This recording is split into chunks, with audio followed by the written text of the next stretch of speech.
E, como o tema é a deficiência intelectual, gostaria de saber da psicóloga, Lucy.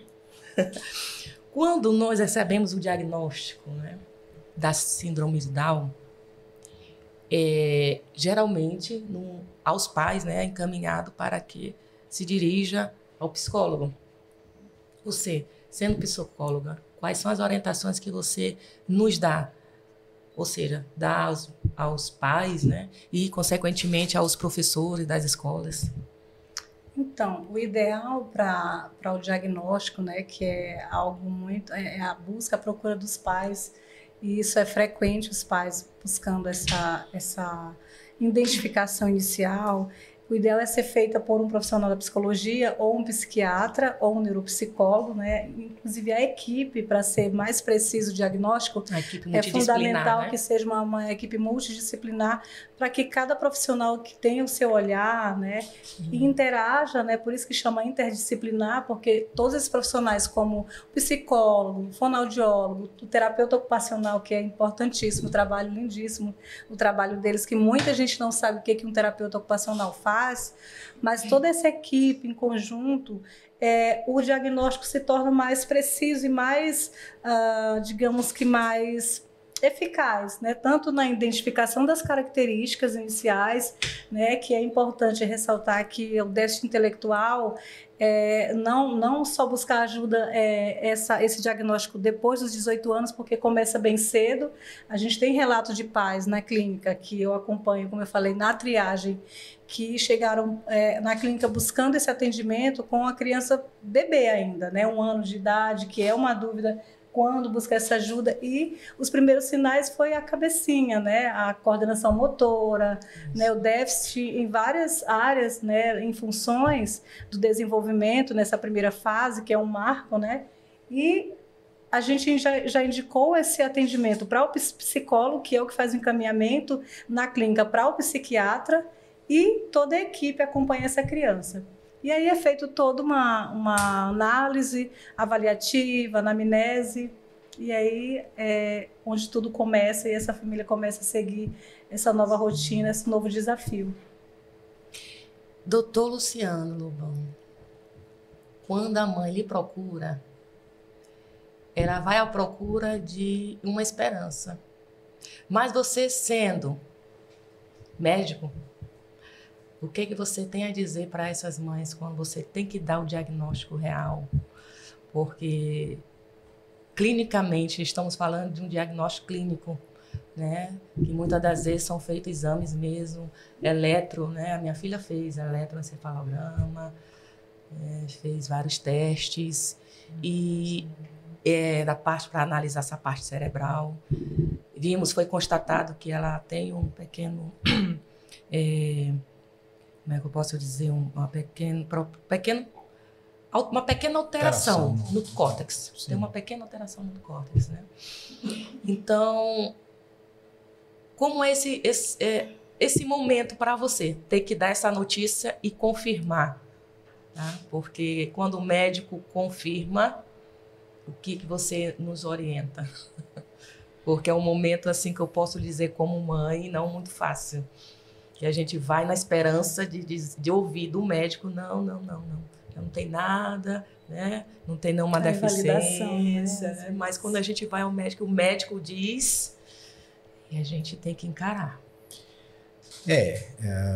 O objetivo, quando vai ao médico, realmente é o diagnóstico. Inicialmente é o diagnóstico, né? Assim, porque já vem uma suspeita, às vezes já vem aquela suspeita na família, já passou, e aí, às vezes, não, quero ir no médico, quero ir no neurologista ou no psiquiatra, porque eu quero um diagnóstico. E as pessoas, claro, têm essa percepção de que muitas vezes o diagnóstico precisa de exames e precisa de... E muitas vezes, sim, quando você vai avaliar a etiologia, a causa daquilo. Mas a deficiência intelectual, como você bem disse, ela é um diagnóstico clínico, né? Então, a gente vai ali nas características clínicas realmente das habilidades intelectuais, os marcos do neurodesenvolvimento, como você falou. Então a gente vai avaliando quais são as características que já deveriam estar presentes, porque o cérebro se matura por etapas, né? Inclusive dentro do período uterino e fora dele. Você vê, o cérebro ele termina a sua maturação em torno dos 20 anos de idade. Às vezes até um pouco mais, dependendo dos estudos. 26, então, né? às vezes até um pouco mais. Então, entender os marcos de desenvolvimento para que você possa dizer, opa, aqui realmente já saiu do desvio padrão esperado, é o que é um grande o grande divisor de águas no diagnóstico. Então, quando você pega ali uma deficiência intelectual, uma deficiência do neurodesenvolvimento que não está compatível com a idade biológica, cronológica, associada a déficit de adaptabilidade, ou seja, dificuldade ali de comunicação, de autocuidado, de habilidades sociais, que começa, né, na infância e adolescência, aí a gente já tem realmente um diagnóstico presuntivo importante de deficiência intelectual. Claro que exames são importantes para a gente definir duas coisas. Primeiro, definir etiologia. Nem sempre é possível, porque o que é etiologia? É a causa daquela deficiência intelectual.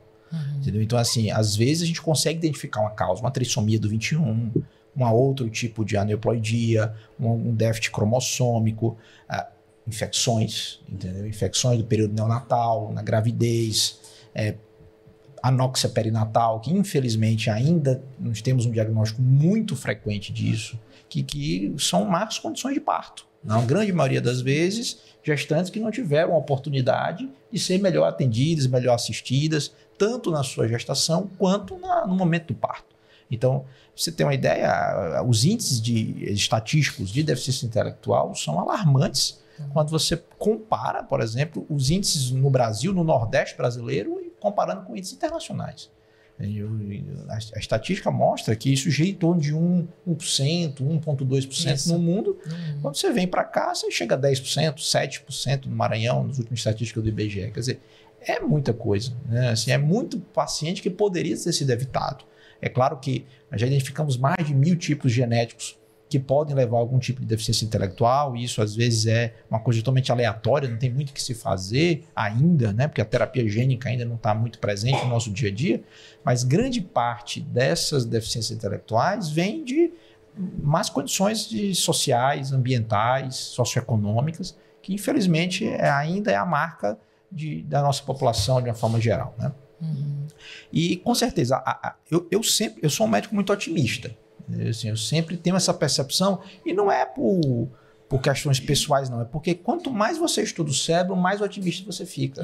É impressionante, assim, como o cérebro nos surpreende, e muitas vezes positivamente. Então, eu sempre digo para as mães que essa esperança tem que ser renovada a cada novo sorriso, a cada novo marco alcançado, a cada nova etapa concluída, porque a gente nunca tem que ficar esperando o final. Assim, como é que vai ser quando ele estiver na faculdade, doutor? E como é que vai ser? Eu falei, não, vamos se preocupar amanhã. O que ele vai fazer amanhã? O que ele vai fazer no outro mês? Se ele vai andar melhor, se ele vai segurar um prato melhor, se ele vai conseguir correr. Então, assim, nós temos que estar sempre atentos aos marcos iniciais e aplaudir aquelas pequenas conquistas. Isso.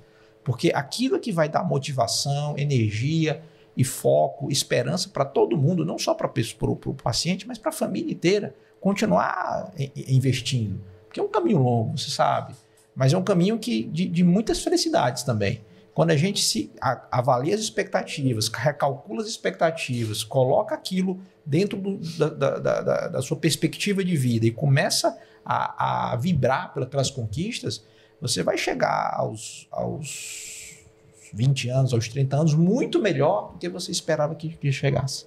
Então, diagnóstico precoce, intervenção precoce, porque essa janela, isso é muito importante, essa janela de neuroplasticidade cerebral, ela acontece na infância e na adolescência. Se a gente perder essa janela, olha como isso é aterrorizante. Se existir uma única característica que marca a sua capacidade intelectual e mesmo a sua prevenção de demência, olha que eu não estou nem falando de déficit intelectual, estou falando de pessoas que não têm déficit nenhum intelectual. Mas o que mais é importante para se prevenir demência no futuro é uma alfabetização na idade certa. É a criança receber os estímulos cognitivos e educacionais no momento correto. É o que marca se aos 60, 70 anos aquela pessoa vai ou não ter um déficit cognitivo. Entendeu? Então, para você ver, isso para uma pessoa que não tem déficit. Imagina para uma pessoa que já tem algum déficit intelectual, o quanto essa janela é importante. Então, chegar um paciente no consultório com 20, 18, 20, 30 anos, com um déficit intelectual que você sabe que começou na infância e não fez nenhuma intervenção, aquilo é uma janela terapêutica perdida sem precedentes. E a gente nunca saberá o quanto esse paciente estaria melhor se a gente tivesse feito o que deveria ser feito. Então, a minha mensagem de esperança, é de fé, é de que, não dizer que é fácil, claro que não é, muita energia, muita prática, mas que é recompensador quando a gente faz com carinho. E acreditar, né, doutor? Sim. E acreditar no potencial que a criança tem, né? Possa se desenvolver cada vez mais. Sim. Acreditar na equipe também, porque quando a gente percebe na clínica, quando o paciente chega, a gente coloca assim 3 meses, né? A expectativa, inclusive, a neuromodulação, 3 meses a gente começa já a perceber. A gente teve um paciente, que já não é falando de déficit intelectual, mas que tem muitas que se sobrepõem, algumas comorbidades, né? Isso. Que é uma dúvida também que eu quero ressaltar aqui, que as pessoas às vezes perguntam ou pensam que o TDAH tem déficit intelectual, o autismo todo autista tem déficit intelectual. E aí a gente vê, nós tivemos esse paciente autista não verbal com 3 meses fazendo a neuromodulação e todo o acompanhamento multidisciplinar, ele começou a falar a primeira palavra aos 9 anos de idade. E os pais ficaram uma felicidade. É isso que o doutor está falando, que o diagnóstico não é algo terminal, né? Não é um fechamento, e sim um início para buscar esse desenvolvimento, acreditar na equipe, né, fazer a parte da família, fazendo a parte da clínica também, e essa criança desenvolver tanto no contexto onde ele está inserido, clínico, quanto familiar, quanto na escola, e só tem a ganhar a família, a criança e toda a equipe. A gente fica muito feliz desses relatos, né, porque assim, um desafio que para os pais, eles estão ali, como vocês vão buscar no médico uma esperança. E aí eu assisti um filme muito, muito incrível, que eu até indico para vocês, que é o Tempe Grande, né, de 1970, que ela se tornou a maior cientista.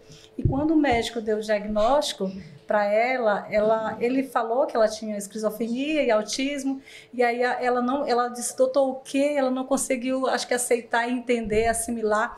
E o médico disse, chame seu esposo, que eu quero falar com ele, invalidando, né, a mãe ali um pouco, e a mãe não desistiu, e ela se tornou uma das maiores cientistas. Ela queria fazer psicologia e acabou fazendo agronomia, mas ela chegou a fazer mestrado, doutorado, e incrível. Assistam que vocês vão gostar muito.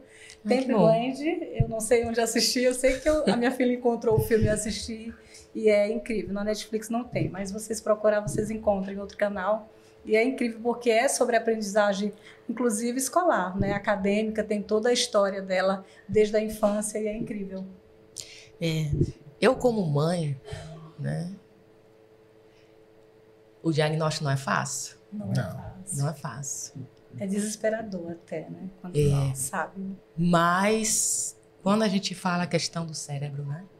Quanto mais a gente tenta conhecer o cérebro, melhor. Sim. Porque a gente ajuda o nosso filho, estimular, né? Estimular as sinapses do cérebro, ativar essas sinapses do cérebro dele. E o médico nos dá os encaminhamentos para a gente levar as terapias, né? Então, quando eu levei minha filha à médica, ela me deu os encaminhamentos. Sua filha vai ter que fazer TO, vai ter que fazer fono, vai ter que fazer fisioterapia, tem que se consultar com um cardiologista. E aí vem a surpresa. Minha filha nasceu com a deficiência a síndrome de Down, né? Consequentemente com a deficiência intelectual. Então, quando eu recebi o diagnóstico, foi uma surpresa, né? Primeira filha, a gente cria expectativa, querendo ou não, cria expectativa. Sim. Fiz todas as ultrassons dos 9 meses, nenhuma acusou nada. E ao nascer, 15 minutos depois, veio a notícia. 15 minutos depois. Né? Então, veio toda uma equipe me dar a notícia.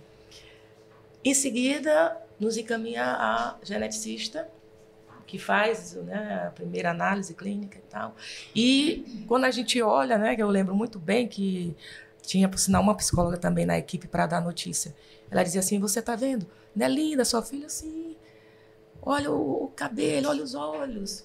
Sim, é linda. Aí, mas por que essa equipe todinha para fazer eu observar a minha filha? Eu sei que ela é linda. Aí foi quando veio a notícia. Só que quando veio a notícia, imediatamente ela foi encaminhada para fazer outras análises, né? Ou seja, além da síndrome de Down, veio outro diagnóstico, ela nasceu com uma cardiopatia. Então, quando veio a notícia da cardiopatia, a síndrome de Down ficou em segundo plano. E agora a gente tem que correr, porque ela foi precisa fazer uma intervenção, né? Um procedimento cirúrgico. Então, a gente já passou a pensar na cardiopatia. Por quê? Porque naquele primeiro momento, a gente queria continuar vivendo com a Sophie, né? Que trouxe a alegria, a nossa alegria até hoje. E quando, né, fez o procedimento, graças a Deus deu tudo certo, tá linda e maravilhosa, hoje com 14 anos. Fez as terapias, né, alguma delas ainda continua, como fono, né, geralmente é o que a terapia que mais dura. E aí vem o momento da escola, né, que é outro momento, outro desafio, o momento da escola, né. Então, os anos iniciais, né, a educação infantil, a gente brinca entre os pais, as mães, né, que têm filho também com a síndrome de Down, que a fase é a fase que tudo é lindo e maravilhoso, né?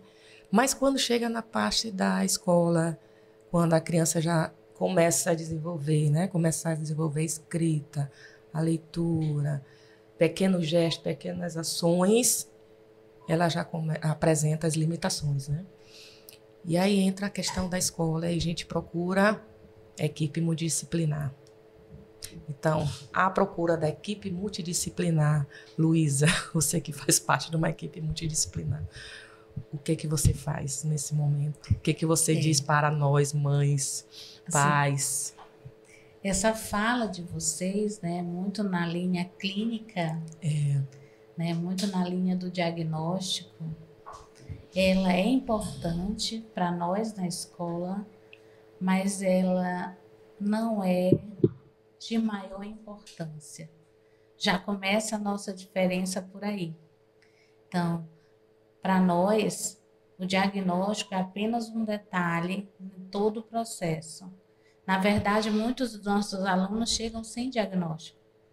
A gente recebe o aluno e muitas vezes ele vem até com o diagnóstico errado. E para a gente, o diagnóstico ele é um elemento, mas ele não é o elemento que vai influenciar sobremaneira no nosso trabalho. Por quê? Porque quando a gente recebe esse aluno, a nossa busca não é por um diagnóstico, não é pelo que ele tem de limitações. E aí que é a grande riqueza da questão, que aí o doutor Lobão trouxe muito bem, né? É buscar como é que nós podemos fazer para que esse aluno aprenda da melhor forma possível.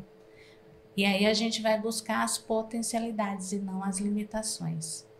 Então, a gente vai trabalhar todas as habilidades que ele pode desenvolver. No caso da deficiência intelectual, como ele chega com dificuldades, muitas vezes, com dificuldades motoras, dificuldades de cuidados diários, né? Até de autocuidado mesmo, dificuldades de fala e de escrita, né? De linguagem como um todo. O que nós fazemos? Nós trabalhamos com a atividade da vida autônoma. Então, na sala de recurso multifuncional, que é uma sala específica para o atendimento educacional especializado, esse aluno ele recebe feito toda uma análise das potencialidades dele, das dificuldades, das limitações, e aí é feito um plano de atendimento individualizado desse aluno. E esse plano de atendimento vai trabalhar com cada limitação que ele possui, buscando avançar nessas limitações a partir das potencialidades. Então, por exemplo, a gente tem um aluno que tem dificuldades do autocuidado. Então, nós vamos trabalhar atividades da vida autônoma. Então, ali ele vai ter um espaço onde ele vai trabalhar todos os dias, aprender a arrumar a cama, aprender a se vestir, né? Aprender a se alimentar sozinho. E isso parece que não é papel da escola, né? Muita gente diz assim, mas isso é papel da escola? É papel da escola. Por quê? Porque a escola ela não é um lugar só de aprender a ler e escrever. Eu sempre digo isso, a escola não é um lugar só para aprender a ler e escrever. Vocês falaram aqui sobre clínica, sobre terapia. Mas não é na terapia que ele vai lidar com outro ser humano. É na escola. É na escola que ele vai se socializar. É na escola que ele vai fazer amigos. É na escola que ele vai aprender a como cuidar de si, como cuidar do outro, como se relacionar e construir afetividades. Então, a escola é esse lugar de convivência que faz com que esse aluno possa atingir seu máximo potencial. Então, muitas vezes, muitos pais se frustram porque a criança não avançou na leitura e na escrita, não avançou nos cálculos matemáticos. Mas esse aluno avançou em outros aspectos que ele precisa avançar antes da leitura e da escrita. Então, por exemplo, pegar no lápis, a coordenação motora fina, a coordenação motora grossa. Ele precisa aprender a caminhar. Eu trabalhei numa escola de atendimento educacional especializada aqui em São Luís, chamada Helena de Poff.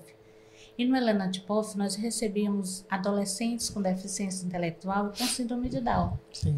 E nós recebemos uma aluna com síndrome de Down que ela não foi trabalhada, né? A família não teve condições de trabalhar a motricidade dela ainda na primeira infância, como tem que ser feita.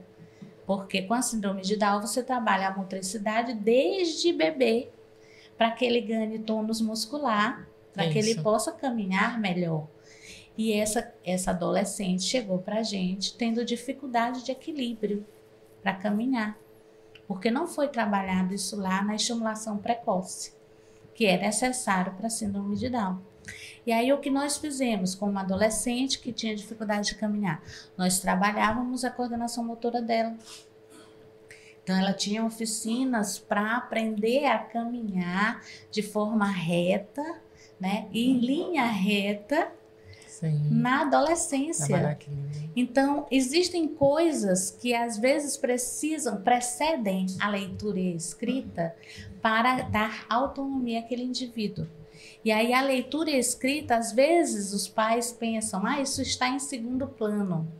Ou a escola está negligenciando essa aprendizagem da leitura e da escrita do meu filho. Meu filho ainda não sabe fazer cálculos matemáticos, mas às vezes ele precede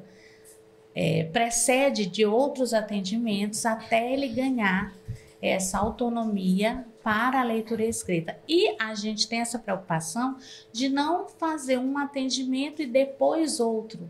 Então, é feito de uma maneira que esse aluno tenha, ao mesmo tempo, o aprendizado da leitura e da escrita também, e tenha o aprendizado da coordenação motora, da autonomia, né? Da facilidade, do autoentendimento. A gente tem lá no colégio universitário o que a gente chama de atendimento educacional especializado coletivo, que é o AEE coletivo. Então, as professoras do AEE, elas reúnem todos os alunos com todas as deficiências e necessidades específicas, onde eles vão dialogar sobre o seu dia a dia. E aí eles trocam experiências e também eles falam sobre como eles se sentem dentro da sala de aula, na relação com os colegas. Então, existe uma preocupação também com a construção afetiva desse indivíduo, né? Uma construção de autonomia e de identidade desse indivíduo. Nós trabalhamos muito com identidade. Por quê? Porque eu trabalho particularmente hoje com ensino médio. E nós recebemos alunos com deficiência intelectual no ensino médio que não querem que ninguém saiba que ele tem deficiência intelectual. Eles não querem. Então, eles se escondem. Quando a gente vai falar com eles, não, professora, vem aqui. Vamos ali, escondidinho no canto. E a gente vai trabalhar essa construção da autoidentidade, a autoaceitação. E eles começam a se aceitar. Então, tem um aluno nosso com deficiência intelectual que ele precisa de apoio na sala de aula e as professoras do AE não conseguiam fazer apoio porque ele não permitia. E aí agora ele já chama, ele já diz, professora, vem, eu preciso do apoio. Então ele perdeu a vergonha, ele já assume a sua identidade como pessoa com deficiência intelectual. E isso tudo quem constrói é a escola. Então, a relação que o aluno tem com os profissionais de atendimento educacional especializado, com os professores na escola, é uma relação de muito tempo, porque o aluno entra na escola pequeno e já sai um adolescente. Então, essa relação ela precisa ser construída da melhor forma possível para que esse aluno ele possa se desenvolver na sua totalidade. E quem permite isso é a escola. E, Luiz, agora vou falar como professora. Estou falando até o momento como mãe. Uhum. E quando chega nos anos finais do ensino fundamental, no ensino médio, essas pessoas que têm a deficiência intelectual, eu digo para vocês, o desafio é maior. Como eles têm um comprometimento no intelecto, né? Quem tem a deficiência intelectual tem um comprometimento no intelecto e, consequentemente, nas suas habilidades diárias, né? Então, abstrair um conceito para eles é desafiador. Difícil, é muito desafiador. É. E eu, como professora de matemática, imagina, nós sabemos que para compreender a matemática, né, precisamos de ter desenvolvido o raciocínio lógico, né, tomada de decisão, resolver problemas, mas quem tem a deficiência intelectual tem essa limitação. Então, como professora e pesquisadora, né, tenho a minha filha, então, observando o que era desenvolvido na escola, eu percebia que até os anos iniciais, ainda a gente consegue ainda ver, uma vez ou outra, uma certa adaptação curricular. Mas quando chega nos anos finais, fica estagnado. É como se fizesse sempre o 6º ano, parasse ali. Ou seja, o aluno termina os anos finais, o 9º, faz o ensino médio, mas a impressão que dá é que ficou estagnada ali no 6º ano. Né? Então, falando da parte da matemática, nós temos os conteúdos matemáticos, né, bem distribuídos, sequenciados, e a predominância, né, até o 6º ano é o conjunto dos números naturais. Sim. Mas quando chega do 7º em diante, que entra a questão dos números negativos, que é algo bem abstrato, principalmente para eles, já é abstrato para a gente. Sim. Imagine para eles. Operar, por exemplo, com regra de sinais, né, com números negativos, enfim, é mais desafiador. Né? Então, nesse momento, o que eu posso dizer para vocês, como mãe e professora, é que ativar, né, as sinapses do cérebro desses alunos é possível a gente conseguir resultados positivos, pequenos, mas é possível. Então, para haver aprendizagem, no caso deles, né, que tem a deficiência intelectual, a orientação que a gente tem, né, de acordo com os estudos, com as pesquisas, é que a gente parta do concreto com eles, né? Partir do concreto para chegar à aprendizagem. Porém, no caso da matemática, que é algo abstrato, né? A matemática é elaborada de forma analítica. E aí fica a pergunta, como trabalhar algo que foi elaborado de forma analítica para algo concreto, né? Aí a gente tem, porque o que acontece? Geralmente se tem as adaptações curriculares. As adaptações curriculares, elas são realizadas justamente para que aquela atividade ou aquele conteúdo, ele seja disponibilizado no nível em que o aluno possa compreender e dar as respostas. Como pedagoga que sou, Sim. da educação básica, compreendo que existem muitos professores que têm dificuldades em realizar essas adaptações. Eles têm dificuldade justamente quando chega num determinado grau de abstração. Isso. Quanto mais abstrato... aliás, quando as séries vão ficando cada vez mais complexas, né?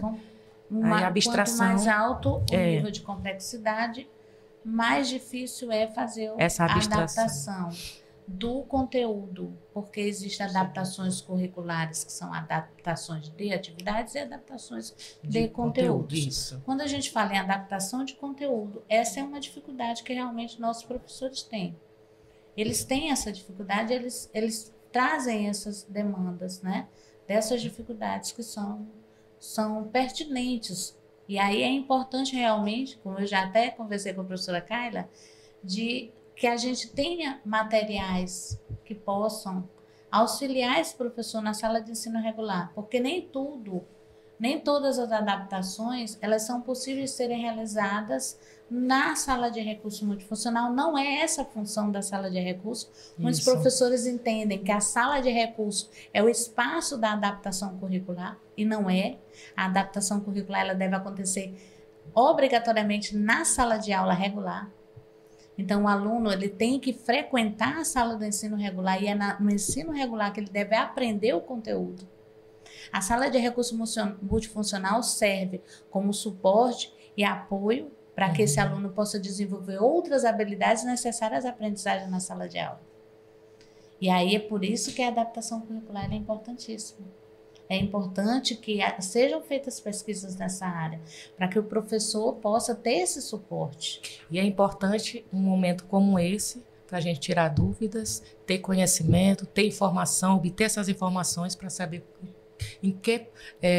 onde podemos estar ajudando, né? Esse aluno, eu falo como aluno, mas vocês veem como paciente, né? Podemos estar ajudando essas pessoas que têm a deficiência intelectual. Agora nós vamos para... eu posso só completar uma fala? Sim. Ela falou no contexto escolar, e o doutor Luciano também sabe disso, que mesmo tendo todo esse suporte, mas é importante também, é onde entra a parte clínica, né, do laudo, para que possa ser validado. A gente tem algumas mães que fazem a solicitação de um relatório detalhado, né, eu já fiz relatórios detalhados para a escola, onde tem essa adaptação a esse currículo na escola, né, que você falou, para poder ser validado, porque toda essa realidade, mas mesmo assim a escola ainda se nega a adaptar esse aluno a esse formato de modalidade de ensino. E aí o laudo, né, é que vai bater de frente e dizer, olha, a criança realmente tem limitações, porque tem pessoas que têm déficit intelectual e, como as pessoas sempre falam, não parece, né? Ele é uma criança ativa, ele é uma criança que brinca, que socializa, que tem algumas habilidades desenvolvidas, mas tem ali um déficit, né? Muito ali mascarado pela coordenação motora, a agitação motora que essa criança desenvolve ali. O professor, às vezes, não tem muita capacidade de conhecimento, especialização até na área, e de perceber que eu estava até falando para ela antes do podcast, a gente conversa, fazendo uma troca sobre psicóloga nas escolas, né? Que é fundamental que tenha para identificar, porque tudo começa, o diagnóstico não começa com os exames, como o doutor Luciano falou. Os exames são importantes, as avaliações são importantes, as testagens avaliativas padronizadas são fundamentais para o fechamento, só que inicialmente todo diagnóstico, seja déficit intelectual ou outras condições, é o olhar clínico, né?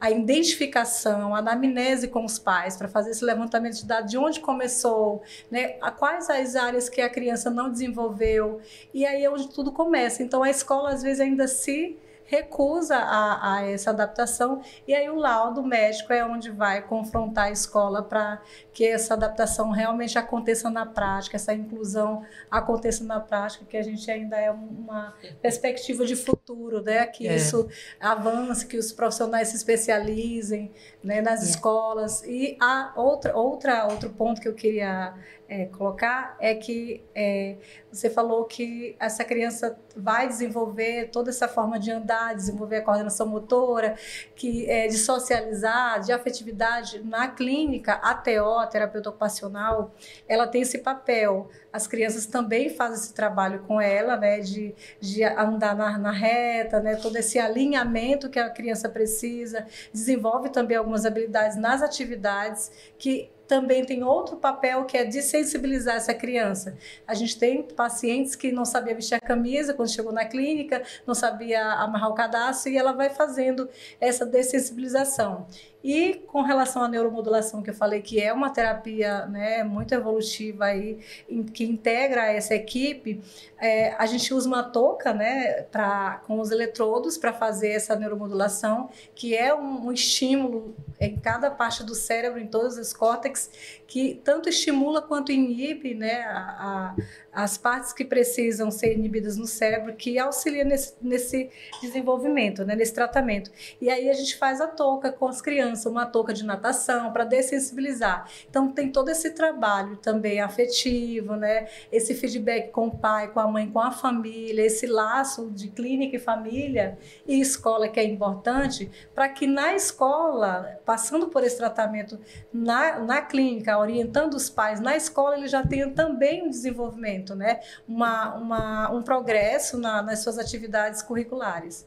É importante, é como se um dependesse do outro para complementar. Né? Só para complementar, existe aí as legislações que garantem esse atendimento, né? Sim. Que é a Lei Brasileira de Inclusão e agora a Política Nacional, que foi aprovada recentemente. Ainda há muitas controvérsias sobre ela, mas ela garante o atendimento na escola, mesmo que o aluno não tenha laudo. Então, isso para as pessoas das classes menos favorecidas é importantíssimo. Sim. Bom, agora nós vamos para um momento aqui para atender as perguntas, né? Responder as perguntas do público.